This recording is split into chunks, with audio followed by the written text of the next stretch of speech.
जय हिंद दोस्तों। आज हम लोग लूसेंट चलेंगे और लूसेंट में जो इम्पोर्टेंट क्वेश्चन होता है या रेड कलर के रंग से घेरा हुआ होता है उसको हम लोग आज पढ़ेंगे। क्योंकि देखिए लूसेंट हम लोग पढ़ते हैं लेकिन जो मेन याद करने वाला टॉपिक होता है वो रेड कलर का होता है, जो रेड कलर से रंग से घिरा होता है। तो चलिए आज हम लोग इसी पर चर्चा करेंगे, यानी इम्पोर्टेंट सवाल के बारे में हम लोग आज चर्चा करेंगे। तो चलिए कह रहा है, यहाँ से हम लोग देखेंगे पहला इतिहास के बारे में। मेन इम्पोर्टेंट आज इतिहास हम लोग देखेंगे। ठीक है, कह देता है कि इतिहास में कह देगा कि वेद कितने हैं, तो वेद 4 हैं। वेद कितने हैं? 4 हैं। वेदांग कितने हैं? 6 हैं। वेदांग 6। और जिसको वेद समझ में नहीं आता है वो वेदांग पढ़ता है, तो वेदांग की संख्या 6 बनाई गई हैं और वेद को पढ़ने के लिए। तो वेदांग 6, वेद 4। कह देगा कि कौन कौन वेद होते हैं, तो ऋग्वेद, यजुर्वेद, सामवेद, अथर्ववेद। ऋग्वेद, यजुर्वेद, सामवेद और अथर्ववेद। ठीक है, कह देगा कि ऋग्वेद जो है इसमें कितने मंडल हैं। मंडल कहेगा तो 10 हैं। मंडल कितने हैं? 10 हैं। ऋचाएँ कहेगा 10,462।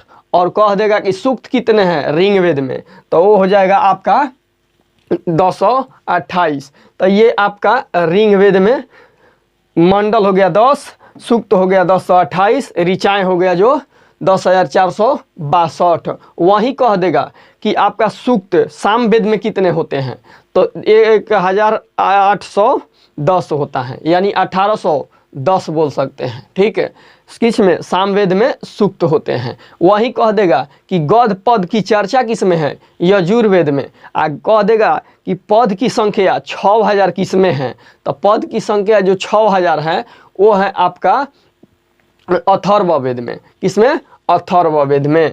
चलिए कह देगा यहाँ पर कि ऋग्वेद में 9वें मंडल में किस देवता का उल्लेख है, तो ऋग्वेद में 9वें मंडल में सोम देवता का उल्लेख है। सोम देवता का उल्लेख है।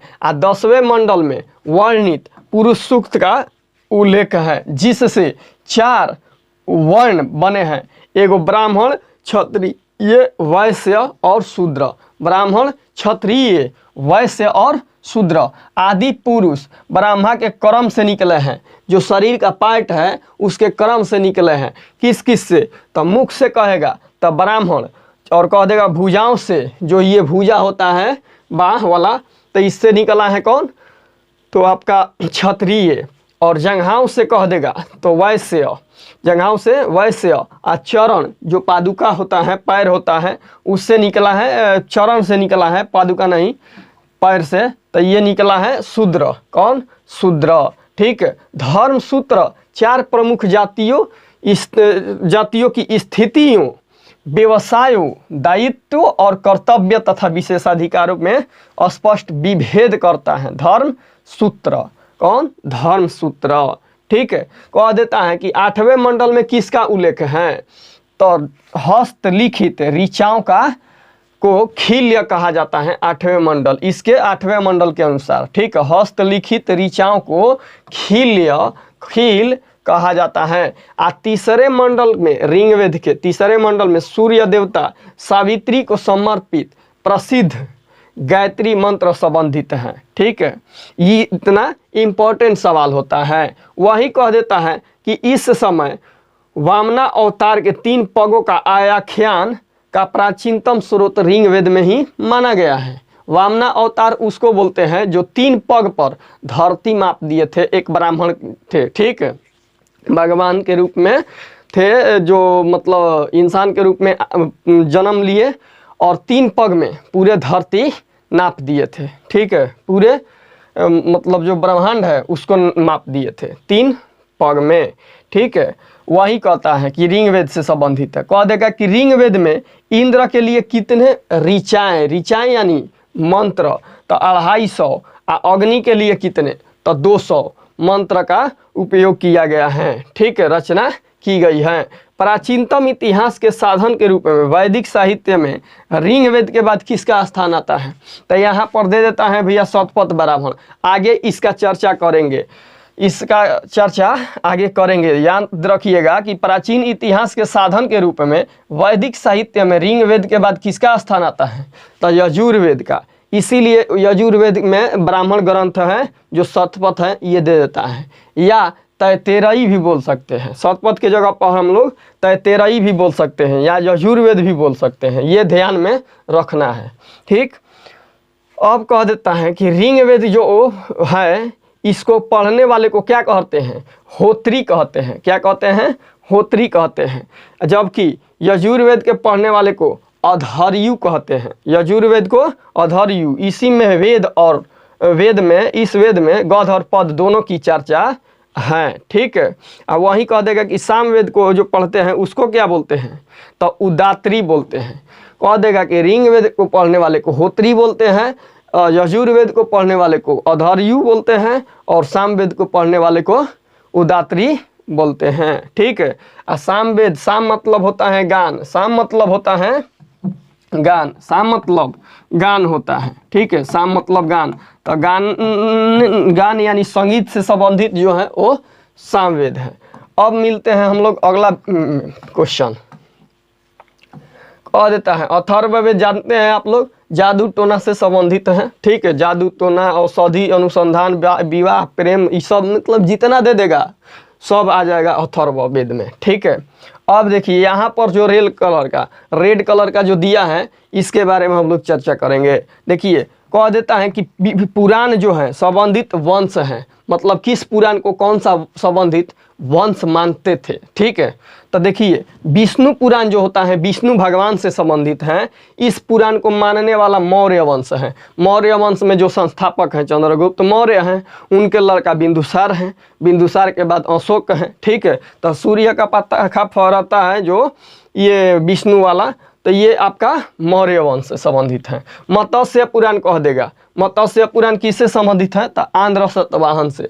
मत्स्य पुराण आंध्र सतवाहन से संबंधित है। मत्स्य पुराण में मछलियों के बारे में दिखाया गया है। ठीक है, जैसे देखिएगा तो कृष्ण लीला होता है, चाहे विष्णु पुराण होता है तो थोड़ा बहुत दिखाया जाता है उसमें कि एक राजा थे जो गए थे समुद्र में सूर्य को जल देने के लिए। उनके हाथ में एक छोटी सी मछली आ गई। बोली मछली कि राजा हमें बचा लीजिए, नहीं तो बड़ी मछलियाँ हमको खा जाएगी। वो घर पर लाते हैं और थैला में रखते हैं, तो धीरे धीरे मछलियाँ बड़ हो जाती हैं। वहीं विष्णु भगवान के रूप हैं। ठीक है, अब विष्णु भगवान मछलियाँ मछलिए के रूप में आते हैं, और वहीं मछलियाँ जब सागर में छोड़ने के लिए जाते हैं तो वहीं उत्पन्न होते हैं और बोलते हैं कि समुद्र का मंथन किया जाएगा।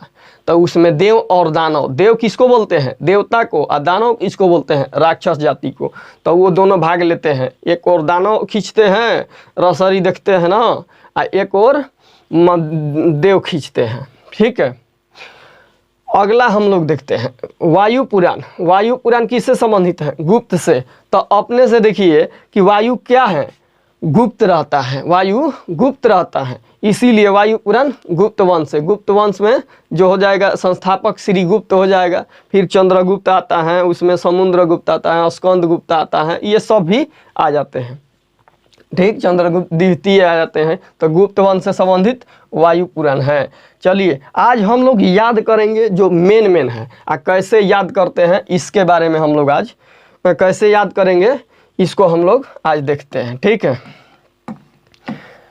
कह रहा है कि देखिए कुछ इतिहासकार थे। क्या थे? इतिहासकार थे। ठीक है, तो कह देगा कि टेसियस क्या है? तो टेसियस इतिहासकार ईरान का एक राजवैद्य था। क्या था?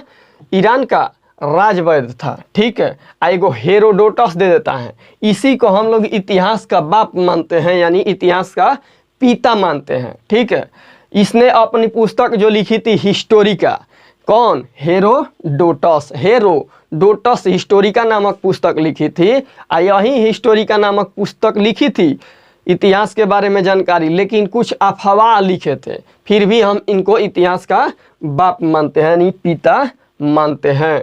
अगला हम लोग देखते हैं, अगला कह देगा कि मेगास्थनीज, डाइमेकस, डायनोसियस, डायोनिसियस। तो ये 3 गो जो है ना, ये आया था कब? तो बाप बेटा के कार्यकाल में। तो देखिए बाप बेटा कैसे, चंद्रगुप्त मौर्य मौर्य वंश के संस्थापक, उनके लड़का जो हुए वो बिंदुसार हुए, उनके लड़का जो हुए अशोक हुए ना। तो ये बाप बेटा दादा नाती के कार्यकाल में आया था। तो मेगास्थनीज पहले आया था, मेगास्थनीज हो जाएगा। तो ये आया था, इंडिका नामक पुस्तक लिखी थी, ठीक है। तो ये चंद्रगुप्त मौर्य के समय में आया था, किसके? चंद्रगुप्त मौर्य के। डाइमेकस किसके कार्यकाल में आया था? तो ये डाइमेकस जो आया था, ये आया था बिंदुसार के कार्यकाल में, बिंदुसार के। एगो आता है डायोनिसियस, डायोनिसियस आया था, तो ये अशोक के कार्यकाल में आया था, अशोक के कार्यकाल में आया था। तब मेगास्थनीज कहेगा तो आपका चंद्रगुप्त मौर्य के कार्यकाल में, डाइमेकस कहेगा बिंदुसार के काल में, डायोनिसियस कहेगा तो ये आपका अशोक के कार्यकाल में, ठीक है। टॉलमी क्या है? टॉलमी ये भी एक इतिहासकार है, ये भारत की भूगोल के बारे में पुस्तक लिखी थी, भारत का भूगोल, ठीक है। अब भारत एक खोज कह देगा तो वो संबंधित है आपका पंडित जवाहरलाल नेहरू से, ठीक है। आई भारत का भूगोल टॉलमी से। पिलनी एक आता है, पिलनी, ये भी इतिहासकार हैं, तो ये संबंधित है जानते हैं नेचुरल हिस्ट्री से। नेचुरल हिस्ट्री देखिए यहाँ पर लिखा है, नेचुरल हिस्ट्री से कौन? पिलनी संबंधित है नेचुरल हिस्ट्री से। देखिए यहाँ पर लिखा है ना नेचुरल हिस्ट्री, तो इससे पिलनी संबंधित हैं, ठीक है, पिलनी संबंधित हैं, ठीक। अब कह देगा टॉलमी कहेगा तो भारत का भूगोल, पिलनी कहेगा नेचुरल हिस्ट्री, ठीक है, पिलनी नेचुरल हिस्ट्री। यहाँ पर देखिए है जो लिखा है पुस्तक कि पेरिप्लस ऑफ द इरीब्रियन सी।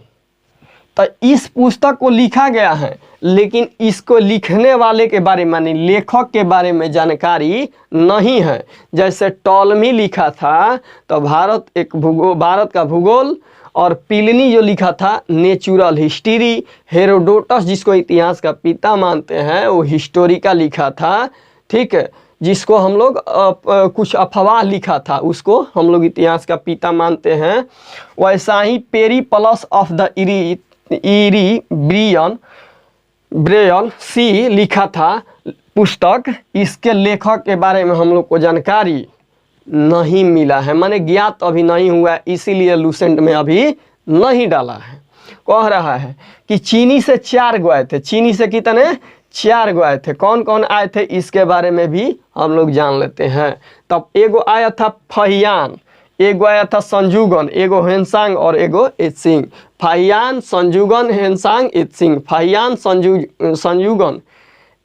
संजुगन और हेनसांग, इत्सिंग। तो फहियान कब आया था? फहियान आया था आपका चंद्रगुप्त द्वितीय के कार्यकाल में, फहियान, ठीक है। फिर संजुगन आया 3 वर्ष खातिर। तो बताइए 3 वर्षों की यात्रा पर आया था, तो ये 1518 में आया। तो 1518 में आया तो 15 से 21 तक 18 होगा ना, 18 3 21, 518 और 521 तक, ठीक है। कह रहा है कि 518 से 521 तक फहियान आया चंद्रगुप्त द्वितीय के कार्यकाल में, ई रहा 14 वर्ष तक। अब कह देगा कि संजुगन आया, ई रहा 3 वर्ष तक। और हेनसांग कह देगा तो ई आया था 629 ईस्वी में आया, 1 साल भ्रमण किया पूरे भारत का, तो 630 हो गया। अब 5 साल तक का किया कि हर्षवर्धन के काल उस समय चल रहा था, हर्ष का कार्यकाल, ठीक है, हर्ष का। तो उसी के कार्यकाल में 15 वर्ष ठहर कर हर्ष के जो पिता थे, चाहे हर्ष थे, ठीक है, हर्षवर्धन, तो वो किसके पूजा करते थे? वो करते थे शिव की पूजा और सूर्य की पूजा। ये भी क्या किया कि उनके कार्यकाल में आया तो शिव का पूजा किया और सूर्य का पूजा किया, ठीक है। लेकिन लास्ट में जाते जाते उनको क्या बना दिया? हर्षवर्धन को तो बौद्ध धर्म मानने वाला बना दिया, ठीक है। तो महायान पढ़ाया था कि हीनयान, 2 गो आता है, हीनयान और महायान, दोनों संबंधित हैं किससे? बुद्ध के से संबंधित हैं, बौद्ध धर्म से, ठीक है। तो हीनयान में बुद्ध के जीवन के बारे में लिखा है, महायान में जो जानकारी मिलती है ज्ञानवान से संबंधित, तो वह सब पढ़ा कर इनको महायान पढ़ा के महान बना दिया। कौन? हेनसांग। किसको? हर्षवर्धन को, ठीक है। कह रहा है इत्सिंग, सिंह जो आया था इस 7वीं शताब्दी में भारत आया था, ठीक है। ये नालंदा विश्वविद्यालय, विक्रमशिला विश्वविद्यालय, ये दोनों में पढ़ चुका है। कौन? इत्सिंग। हिनसांग जो आया था उसके समय खाली नालंदा विश्वविद्यालय था, तो नालंदा विश्वविद्यालय में पढ़ा था। अब हम लोग आगे देखते हैं। दो गो अरबी लेखक हैं, 2 गो अरबी लेखक, इसमें एक ही दिया है। तो ये दिया है अलबरूनी, ठीक है। ये अलबरूनी जो आया था ये महमूद गजनवी के कार्यकाल में आया था, ठीक है। 1333 में आया था शायद, ठीक है। अब देखते हैं हम लोग कि 2 अन्य लेखक जो हैं ये आए थे। कौन कौन? तो एक तारानाथ आया था और एक मार्को पोलो आया था। ये अन्य लेखक में डाल दिया है। कह रहा है कि तारानाथ, तो त से तारानाथ, देखिए याद करने का नियम, त से तारानाथ, त से तिब्बत, त से तंगयूर। तो तारानाथ आया था, तिब्बत का रहने वाला था, तंगयूर नामक ग्रंथ और कंगयूर नामक ग्रंथ, तंगयूर तथा कंगयूर तारानाथ ने लिखा था, जो तिब्बत के रहने वाला लेखक था, यानी यात्री था, ठीक है। कह देगा और वहीं कह देगा कि अंगुयुत्तर निकाय क्या है, तो ये बौद्ध धर्म से संबंधित हैं। 16 महाजनपद में पहले महाजनपद को 16 भागों में बांटा गया था, जिसमें अंग की राजधानी बोलते हैं अंग की राजधानी चांपा जो भागलपुर क्षेत्र है, और कह देगा कि कौशल की राजधानी श्रावस्ती। आगे हम लोग पढ़ेंगे ये सब। अब देखिए अगला कह देगा यहाँ पर कि यहाँ पर अभिलेख दे देता है, किस अभिलेख से कौन सा शासक संबंधित हैं। जैसे अशोक भी अभिलेख से संबंधित थे, अभिलेख थे ना। तो अभिलेख में क्या क्या था?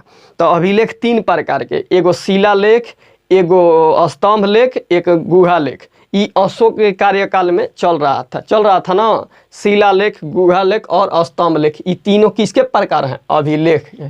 तो अभिलेख अभी यहाँ पर देखेंगे, फिर अशोक वाला पढ़ेंगे, तो अशोक वाला में शिलालेख, स्तंभ लेख देख लेंगे, ठीक है, और गुहा लेख। कह रहे हैं कि हाथी गुफा अभिलेख किससे संबंधित है? तो हाथी गुफा अभिलेख जो है ये कलिंग राज तिथि रहित अभिलेख है। तिथि मतलब समय, डेट रहित अभिलेख है। ये कलिंग राज खारवेल शासक से संबंधित हैं, जो उड़ीसा में शासक थे। कह देगा कि जूनागढ़ जो गिर या गिरनार दोनों गुजरात में पड़ता है, तो गिरनार से संबंधित हैं जूनागढ़ अभिलेख। ये रुद्रदामन शासक थे, रुद्रदामन उनसे संबंधित हैं जूनागढ़ अभिलेख। एक जूनागढ़ आता है कि भीतरी एवं जूनागढ़ अभिलेख, तो ये स्कंदगुप्त से संबंधित है। दोनों में अंतर देखिए, एगो कह देगा कि जूनागढ़ गिरनार अभिलेख जो है गिरनार का, ये रुद्रदामन से संबंधित है। भीतरी एवं जूनागढ़ अभिलेख कहेगा तो आपका स्कंदगुप्त से संबंधित हो जाएगा। प्रयाग स्तंभ लेख कहेगा तो ये संबंधित है समुद्रगुप्त से। काहे कि गंगा, जमुना, सरस्वती तीनों नदी कहाँ बहती हैं? प्रयागराज जो इलाहाबाद क्षेत्र है वहाँ पर। तो 3 नदियाँ बहेगी, तो एक तरह से समझिए कि समुद्र का निर्माण कर रही है। तो ये प्रयाग स्तंभ लेख समुद्रगुप्त से संबंधित हैं। ऐसे सरस्वती नदी उधर बहती है राजस्थान में भी, राजस्थान गुजरात के क्षेत्र की तरफ। कह रहा है कि नासिक अभिलेख तो गौतमी बलसिरी से संबंधित है। नासिक कहाँ पड़ता है? महाराष्ट्र में पड़ता है। नासिक अभिलेख गौतमी बलसिरी से संबंधित है। कह देगा कि एहोल अभिलेख किस शासक से संबंधित है? तो एहोल अभिलेख संबंधित है पुलकेशिन द्वितीय से। एहोल कहेगा तो पुलकेशिन द्वितीय से। एक दे देता है मंदसौर अभिलेख कहेगा तो मालवा नरेश यशो बर्मन से संबंधित है। कौन? मालवा मध्य प्रदेश में जो पड़ता है वो उससे संबंधित है, मालवा नरेश यशो बर्मन से, ठीक है। तो मंदसौर अभिलेख हो गया ना। ये मालवा नरेश यशोवर्मन से। ग्वालियर अभिलेख मध्य प्रदेश में जो पड़ता है, तो ग्वालियर अभिलेख संबंधित है आपका प्रतिहार नरेश भोज। नरेश भोज कहाँ? मध्य प्रदेश, ग्वालियर। यहीं पर अटल स्मारक बन रहा है, यानी बन गया होगा अब। अटल स्मारक यहाँ पर है। झांसी की रानी का किला भी है ग्वालियर में, ठीक है। तो अटल स्मारक ग्वालियर, झांसी की रानी ग्वालियर, ही करेंट है अटल स्मारक। आ कह देगा कि ग्वालियर अभिलेख संबंधित है, तो प्रतिहार नरेश भोज से संबंधित हैं। भीतरी एवं जूनागढ़ अभी बताए हैं स्कंद गुप्त से संबंधित हैं। आ देवपाड़ा एक आता है, ई पश्चिम बंगाल में बंगाल शासक विजय सेन से संबंधित हैं। देवपाड़ा अभिलेख, देवपाड़ा अभिलेख। देखिए यहाँ पर एक क्वेश्चन दिया है कि रेशम बुनकर की श्रेणियों की जानकारी मंदसौर अभिलेख से प्राप्त होती है, जो मालवा नरेश यशोवर्मन शासक से संबंधित है। रेशम बुनकर माने रेशम जो है, रेशम बुनने वाले श्रेणी की जानकारी हम लोग किस अभिलेख से मिलती है, क्वेश्चन दे देगा। तो मालवा नरेश यशोवर्मन शासक थे, उस अभिलेख मंदसौर अभिलेख से। अभिलेखों का अध्ययन को क्या कहते हैं? देखिए, तो अभिलेखों के अध्ययन को हम लोग इपिग्राफी कहते हैं। क्या कहते हैं? इपिग्राफी कहते हैं। आगे हम लोग नेक्स्ट देखते हैं क्या कह रहा है। यहाँ पर दे देता है ई वाला क्वेश्चन, ये रेड कलर का है, ठीक है। ई वाला रेड कलर का है, इसके बारे में देखते हैं।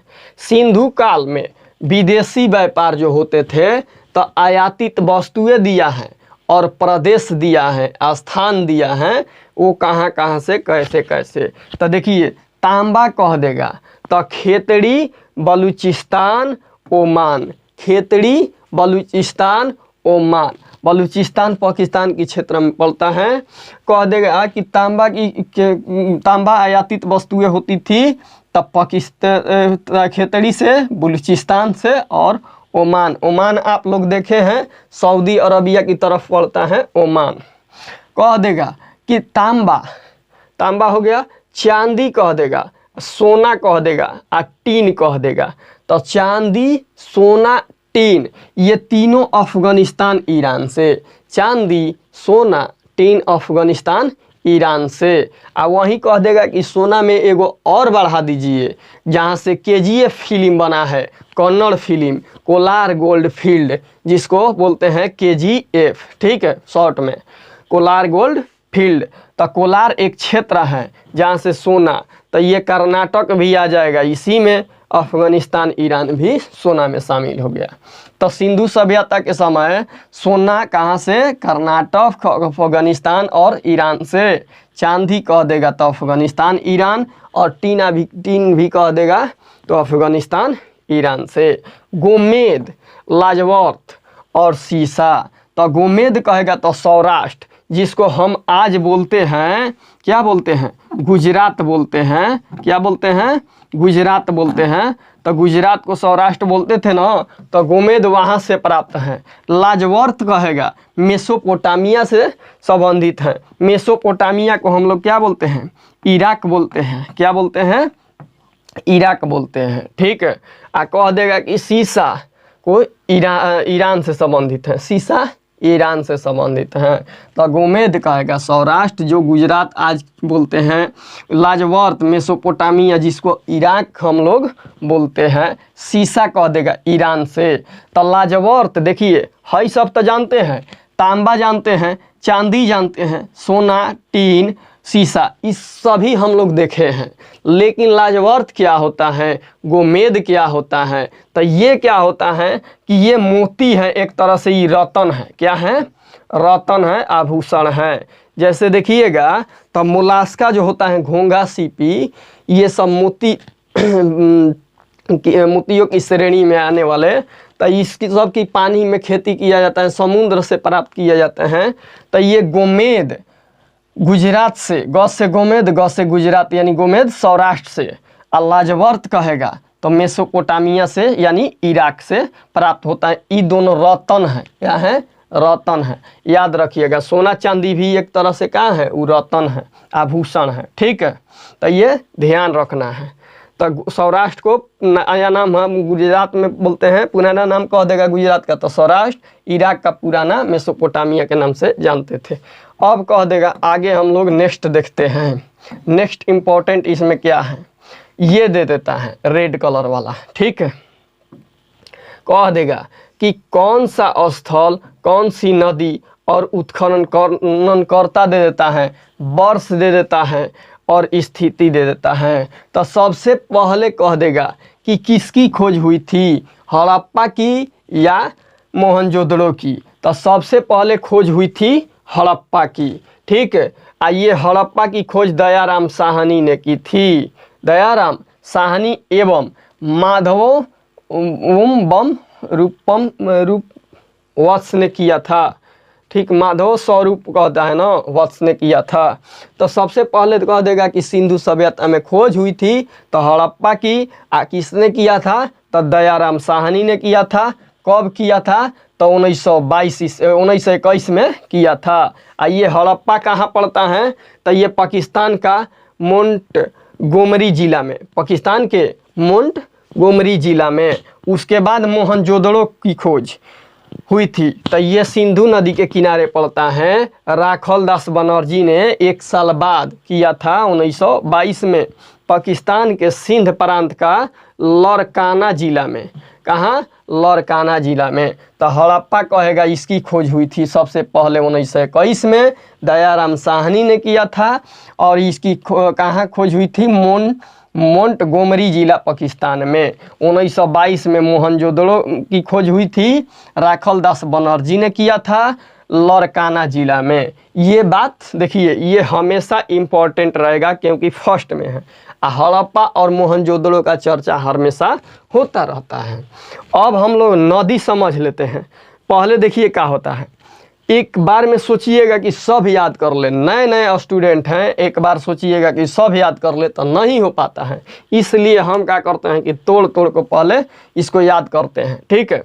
तो देखिए, पहले इसको याद कर लेना चाहिए, फिर इसको देख लीजिए कि किस क्षेत्र में कौन सी नदी पड़ती है, कौन सा जगह, ये जगह है एक तरह से। कहाँ है, ये सब जगह है। कालीबंगा, चन्हुदड़ो, मोहनजोदड़ो, हड़प्पा, ये सब कहाँ है, स्थल है, जगह है।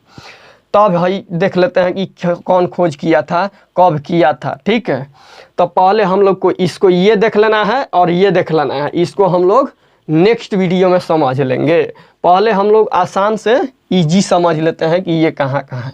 देखिए, मोहनजोदड़ो आ एगो चन्हुदड़ो, दोनों में दड़ो दड़ो लगा है। एगो कोटदीजी, मोहनजोदड़ो, चन्हुदड़ो और कोटदीजी। तो ये तीनों सिंधु नदी के किनारे पड़ते हैं। हड़प्पा जबकि रावी नदी के किनारे पड़ते हैं। वहीं कह देगा कि रंगपुर मादर नदी के किनारे, रोपड़ सतलज नदी के किनारे, लोथल भोगवा नदी के किनारे, आलमगीरपुर हिंडन नदी उत्तर प्रदेश के किनारे, सूतकांगेडोर दास्क नदी के किनारे, बनमाली रंगोई हरियाणा के, रंगोई नदी के किनारे हरियाणा, धौलावीरा गुजरात जानते हैं, इसके बारे में नहीं दिया है इसमें, ठीक है। इसके बारे में धौलावीरा को नहीं दिया है ना, ठीक, देख लेंगे अगले वीडियो में। इसको भी कह देगा कि हड़प्पा रावी नदी के किनारे, मोहनजोदड़ो सिंधु, चन्हुदड़ो सिंधु, कोटदीजी सिंधु, बनमाली रंगोई कह देगा कि कोटदीजी सिंधु हो गया, रंगपुर मादर नदी के किनारे, लोथल भोगवा नदी के किनारे, आलमगीरपुर हिंडन नदी के किनारे, सूतकांगेडोर दास्क नदी के किनारे, बनमाली रंगोई के किनारे, ठीक है। तो ये सब नदी से संबंधित है। अब कह देगा कि हड़प्पा जो रावी नदी के किनारे हैं, ये है कहाँ, पाकिस्तान में। मोहनजोदड़ो जो सिंधु नदी के किनारे है, ये है कहाँ, तो पाकिस्तान में। अभी देखे हैं लड़काना में। कह देगा कि चन्हुदड़ो कहाँ है, तो ये सिंध प्रांत जो बोलते हैं, ये पाकिस्तान में है चन्हुदड़ो। कह देगा कालीबंगन, तो ये घग्गर नदी के किनारे पड़ता है राजस्थान में। एक राखीगढ़ी जो हरियाणा में पड़ता है, माने भारत का सबसे सिंधु सभ्यता कार्यकाल वाला सबसे बड़ा कह देगा भारत में, तो वो राखीगढ़ी है जो घग्गर नदी हरियाणा में पड़ता है। कह देगा कि पूरे विश्व में सिंधु सभ्यता के सबसे बड़ा स्थल, तो वो होता है आपका मोहनजोदड़ो, ठीक है। तो कह देगा कि कालीबंगन घग्गर नदी राजस्थान में। कह देगा कि कोटदीजी सिंधु नदी के किनारे, ये कहाँ पड़ता है? तो सिंध प्रांत के खैरपुर में पड़ता है, ठीक है। और रंगपुर मादर नदी के किनारे, तो ये राजस्थान के कठियावाड़ जिला में। रोपड़ कहेगा सतलज नदी के किनारे, ये पंजाब के रोपड़ जिला में, क्योंकि आईआईटी रोपड़ आप जानते हैं ये पंजाब के रोपड़ में है, इसीलिए आईआईटी रोपड़ के नाम से जानते हैं। तो रोपड़ सतलज नदी के किनारे, और सतलज नदी आप लोग भी जानते हैं पंजाब में पड़ती है। कह देगा कि लोथल भोगवा नदी जो गुजरात में लोथल पड़ता है, गुजरात के अहमदाबाद जो ज़िला है इंडस्ट्रियल क्षेत्र वहाँ पर पड़ता है। आलमगीरपुर हिंडन नदी के किनारे है, उत्तर प्रदेश के मेरठ जो ज़िला आता है ना वहीं पर आलमगीरपुर है। कह देगा कि सूत कांगेडोर कहाँ है? तो पाकिस्तान के मकरान के समुद्र तट के किनारे जो है ये सूत कांगेडोर है, जो दास्क नदी के किनारे हैं। कह देगा कि बनमाली रंगोई जो है ये हरियाणा में हिसार जिला जो है ना यहाँ पर पड़ती है। करेंट में एक क्वेश्चन आया था मेन कि हिसार से चंडीगढ़ एयर टैक्सी चलाया गया है, एयर टैक्सी यानी उड़ने वाली टैक्सी चलाया गया है, ठीक है। हिसार से चंडीगढ़ हरियाणा के हिसार से, तो वहीं पर पड़ती है बनमाली हिसार जिला में। बनमाली किस नदी के किनारे? तो रंगोई नदी के किनारे। अब इस सब में रंगोई नदी दे देगा, मादर नदी दे देगा, तो हम लोग कहते हैं कि मादर नदी भाई कहाँ पड़ता है? मादर नदी गुजरात में पड़ेगा।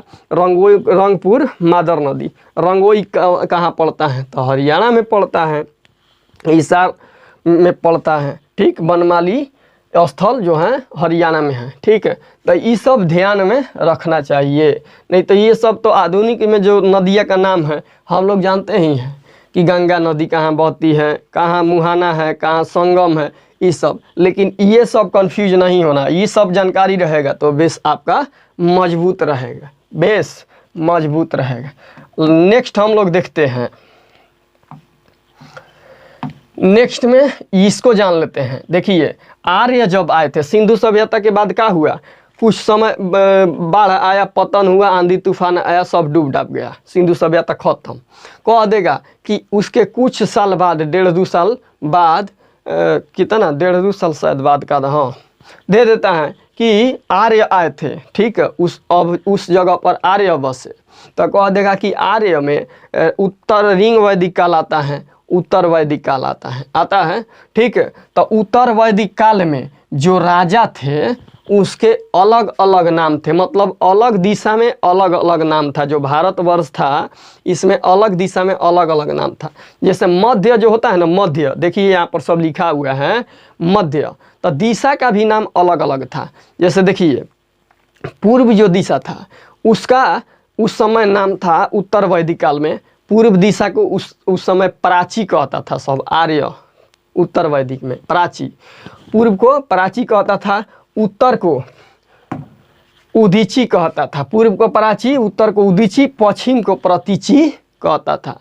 पूर्व को प्राची, प से पूर्व, प से प्राची, पश्चिम को प्रतीची कहता था, उत्तर को उदीची कहता था, और मध्य दक्षिण को मध्य ही कहता था और दक्षिण को दक्षिण ही कहता था, ठीक है। उस समय राजा को क्या कहा जाता है? तो देखिए पूरब में सम्राट अशोक थे, माने मगध जो था भारतवर्ष के पूरब में माना जाता है मगध, ठीक है।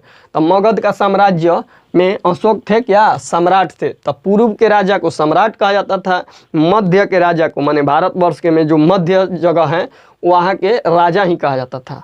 अब आर्य के समय आप जो पश्चिम में होते थे उनको सौराष्ट्र कहा जाता था, क्योंकि सौराष्ट्र किसका पुराना नाम है? गुजरात का। तो ध्यान रखिएगा कि सौराष्ट्र किसको बोला जाता था? पश्चिम के राजा को सौराष्ट्र, उत्तर के राजा को क्या बोला जाता है? तो उत्तर में हिमालय पर्वत है, पूरा विराट है, तो उत्तर में राजा को विराट बोला जाता था। और मध्य में कहेगा तो राजा बोला जाता था, और दक्षिण में राजा को भोज बोला जाता था। तो देखिए पूर्व में सम्राट, उत्तर में विराट, पश्चिम में सौराष्ट्र, और बीच में राजा, और दक्षिण में राजा को भोज बोला जाता था, ठीक। कब? उत्तर वैदिक काल में आर्य जब आए थे उस समय। अब हम लोग देखते हैं यहाँ पर, देखिए ये इम्पोर्टेंट है।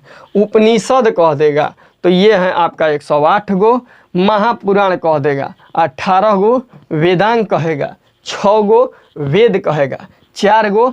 इधर ही दे देता है कि अधिकरण कितने हैं? तो अधिकरण है आपका 15 गो, प्रकरण कितना है? तो प्रकरण है 180 गो। ठीक है, वेद से संबंधित देता है अधिकरण प्रकरण। अब देखिए कह रहा है कि आर्य का मुख्य व्यवसाय क्या था? कृषि और पशुपालन। ठीक है, और गाय को अधन्य या न मारे जाने की योग्य की श्रेणी में रखा गया है। ठीक है, गाय की हत्या करने वाले को हम लोग या उसे घायल करने वाले को मृत्यु दंड, वेदों में क्या कहा गया है कि मृत्यु दंड दीजिए अथवा देश से निकालने की व्यवस्था। देश से अगर किसी को त्याग दे देते हैं तो एक तरह से वो भी मृत्यु दंड के श्रेणी में आता है, मतलब अपने साम्राज्य में नहीं रहना चाहिए। क्योंकि जो श्री राम थे, पुरुषोत्तम श्री राम, तो ये क्या किए थे? अपने भाई लक्ष्मण का त्याग किए थे। त्याग करने का मतलब होता है कि एक तरह से मृत्यु दंड देना। मृत्यु दंड अगर हम किसी को नहीं देना चाहते हैं तो उसको हम लोग त्याग कर सकते हैं, तो वही एक मृत्यु दंड का आधार बन जाता है। इसीलिए गाय को मारने वाले या घायल करने वाले को देश से निकालने की प्रक्रिया होती थी, जिसको हम लोग त्याग कहते हैं। ठीक है, या मृत्यु दंड दो। कह रहा है कि प्रमुख दर्शन थे और उससे प्रवर्तक संबंधित थे, मतलब किस विद्वान से संबंधित कौन सा दर्शन है उसके बारे में जान लेते हैं। ठीक है, माने शुरुआत एक तरह से समझिएगा कि यही किए हैं विद्वान लोग और कौन कौन दर्शन दिए हैं। ठीक है, किस किस श्रेणी में। जैसे योग होता है, हम लोग व्यायाम करते हैं, तब व्यायाम का दर्शन मतलब एक तरह से किसने दिया था? तो वो दिया था पतंजलि ने। आज उन्हीं के चेला हैं रामदेव, जो हरियाणा में रहते हैं चाहे उत्तराखंड में। तो ये कौन? रामदेव। ध्यान रखिएगा, कह देगा हरिद्वार में। कह रहा है कि दर्शन के प्रवर्तक एवं दर्शन, चवार के दर्शन के प्रवर्तक चवार, योग के पतंजलि, सांख्य के कपिल, न्याय के गौतम, उत्तर मीमांसा के कह देगा तो बदरायन, क्योंकि उधर बदरी फटता रहता है, तो उत्तर में बदरायन, पूर्व में जैमिनी, पूर्व मीमांसा के जैमिनी। तो चवार्क के चवार्क, न्याय के गौतम, सांख्य के कहेगा तो कपिल, और कहेगा कि पूर्व मीमांसा के तो जैमिनी, उत्तर मीमांसा के बदरायन थे, और कह देगा कि योग के पतंजलि वैशेषिक के कणाद दे देता है, वैशेषिक के कणाद दे देता है। एगो और एक्स्ट्रा आप लोग जोड़ लीजिए, दे देता है कि भौतिक दर्शन। कौन सा दर्शन? भौतिक दर्शन। ठीक है, तो भौतिक दर्शन के कह देगा कि कौन है? तो पकुध का चयन है। कौन है? पकुध का चयन लिख लीजिए। ठीक है, कचायन, पकुध का चयन है भौतिक दर्शन से या भौतिकवादी से संबंधित। तो पकुध का चयन भौतिक दर्शन के प्रवर्तक। अब चलिए हम लोग अब यहाँ पर ये देख लेते हैं, ये क्या है भैया?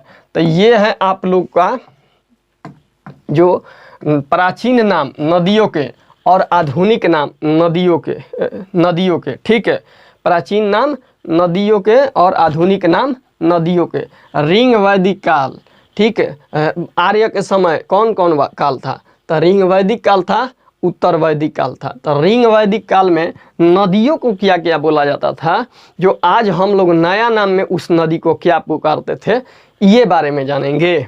देखिए कह देगा कुरुभ नदी। कहाँ? कुरुभ नदी। तो इसमें भी र लगा है, इसमें भी र लगा है। तो कुरुभ को नया नाम कुररम कहते हैं, कुरुभ को कुररम कहते हैं, कुभा को काबुल कहते हैं, बितास्ता को झेलम कहते हैं। कुरुभ यानी र वाला कुररम, कुभा का नया नाम काबुल, बितास्ता का नया नाम झेलम, आस्किनी का नया नाम चिनाब, परोसनी का नया नाम परुष्णी का रावी, स से शत्रुदी, स से सतलज। कह देगा कि ब से विपाशा, ब से ब्यास, स से सदा नीरा, स से सदा नीरा है ना, तो सदा नीरा का गंडक, द्रिशदती का घग्घर, गोमती का गोमल। देखिए हम लोग कहते हैं कि लखनऊ जो है वो गोमती नदी पर है, लेकिन अब हम लोग को क्या कहना चाहिए कि नहीं, लखनऊ जो है वो गोमल नदी पर है, क्योंकि गोमती पुराना नाम है, गोमल नया नाम है। ठीक है, कह देगा सुवस्तु को स्वात कहते हैं, सुवस्तु को स्वात कहते हैं। ये पाकिस्तान में बहने वाली नदी है, सुवस्तु, ठीक है, ध्यान रखिएगा। तो कुरुरूभ को कुररम, क से कुबा, क से काबुल, वितस्ता को झेलम, आस्किनी को चिनाब, पुरुषनी को रावी, स से शत्रुदी, स से सतलज, ब से विपाशा, ब से व्यास, सदा नीरा को गंडक, द्रिशधती को घघर कहते हैं, ठीक है, घघर नदी, गोमती को कहते हैं गोमल, सुवस्तु को स्वात कहते हैं। अच्छा एक बात बताइए, जौनपुर आता है, उज्जैन आता है, कनौज आता है, जौनपुर उज्जैन कनौज आता है, ये सब क्षेत्र तो कह देगा कि किस किस नदी के किनारे हैं, तो इसको बहुत समझना जरूरी होता है। जौनपुर मध्य प्रदेश में पड़ता है, क्या बोलते हैं, जौनपुर उत्तर प्रदेश में पड़ता है, ये आपका गोमती नदी यानी गोमल नदी के किनारे पड़ता है। अब वहीं कह देगा कि कनौज उत्तर प्रदेश में पड़ता है, ये गंगा नदी के किनारे पड़ता है। वहीं कह देगा कि उज्जैन किस नदी के किनारे, तो मध्य प्रदेश में छिपरा नदी के किनारे पड़ता है। वहीं पर वैदिक घड़ी लगाई गई है, वैदिक घड़ी लगाई गई है। और नया घड़ी कहेगा गुजरात में लगी है, और कह देगा कि वैदिक मंदिर कहाँ बन रहा है, तो पश्चिम बंगाल में, उसी में तारामंडल भी डाला जाएगा, अंतरिक्ष के भी प्रक्रिया उसमें दिखाई जाएगी। तो वो सबसे बड़ा मंदिर बन रहा है, तो वहाँ पर बन रहा है पश्चिम बंगाल में वैदिक मंदिर। और वहीं कहेगा कि 3D प्रिंटेड मंदिर कहाँ बना है, तो आपका तेलंगाना में बना है। और 3D प्रिंटेड डाकघर बना है, तो आपका बंगलोर में खुला है, ठीक, 3D प्रिंटेड डाकघर। ये सब करेंट का क्वेश्चन है, ध्यान में रखिएगा, क्योंकि एग्जाम में हमेशा ये सब क्वेश्चन से पूछता रहता है, हमेशा पूछता रहेगा, ठीक है। थोड़ा सा ये देख लेते हैं हम लोग कि कौन से देवता किस से संबंधित हैं। देवता ऋग वैदिक काल में जो देवता संबंधित माने जाते हैं कि किस देवता को किस से संबंधित हैं। तो देखिए, युद्ध का देवता और वर्षा का देवता इंद्र को माना जाता है। क्यों भैया, तो देखिए कृष्ण लीला आप लोग देखे होंगे, जो गोवर्धन पर्वत था उस पर जो गैया चरने जाती थी, तो उस पर जो घास उगता था तो वर्षा कराते थे कौन, इंद्र। तो उससे क्या होता था, घास की उपज होती थी जो गैया चरती थी। तो वहाँ के जो लोग थे ग्वाले, वो क्या करते थे, इनको पूजा करते थे कि नहीं, वर्षा करने से हमारा जो घास फूस निकल रहा है उससे हमारे गैया का जीवन यापन और हमारा जीवन यापन चल रहा है गोवर्धन पर्वत से। लेकिन कृष्ण ने क्या किया, कृष्ण भगवान ने कहे कि नहीं, इसमें इंद्र का ही योगदान नहीं है, वहाँ की मिट्टियों का योगदान भी है, जो पहाड़ों का योगदान है, जो इसको बढ़ने में मदद कर रहा है। वर्षा कराने से केवल नहीं हो जाएगा।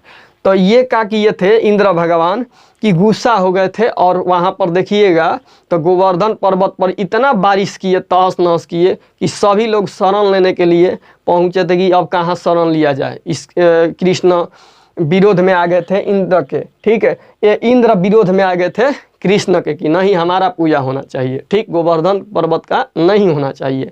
तो वही दिखाया गया है कि एक नाथ, एक जो उंगली है, एक उंगली पर पूरे गोवर्धन पर्वत को कृष्ण भगवान ने उठा लिया और सबको सुरक्षित किया। तो उसी समय से ये गोवर्धन पूजा होने लगी, यानी वर्षा का देवता माना जाता है, माने बारिश कराने लगते हैं कौन, इंद्र।